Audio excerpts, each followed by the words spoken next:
ജീവിത ദുഃഖങ്ങൾക്ക് ശാശ്വത ശാന്തി പകർന്നുകൊണ്ട് ദേവി ഭദ്രകാളി വാഴുന്ന നമ്മുടെ ഈ പഴയ വീട് ക്ഷേത്രത്തിൽ നടന്ന മീനഭരണി മഹോത്സവത്തിന്റെ കാഴ്ചകളാണ് നമ്മൾ കണ്ടുകൊണ്ടിരിക്കുന്നത്. പടയണിയും കുംഭകുടവും കുത്തിയോട്ടവും ഗരുഡൻ പയറ്റുമെല്ലാം മീനഭരണി ദിവസം ഭക്തർ അമ്മയ്ക്കായി കാഴ്ചവെക്കുന്നു.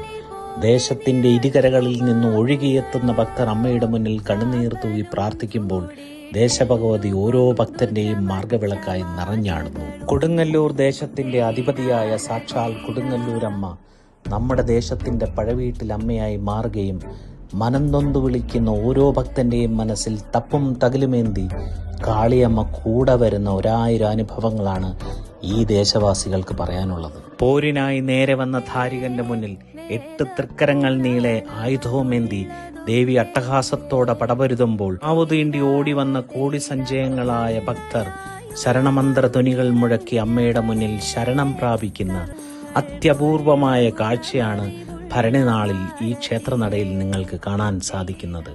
അമ്മേ ശരണം, ദേവീ ശരണം.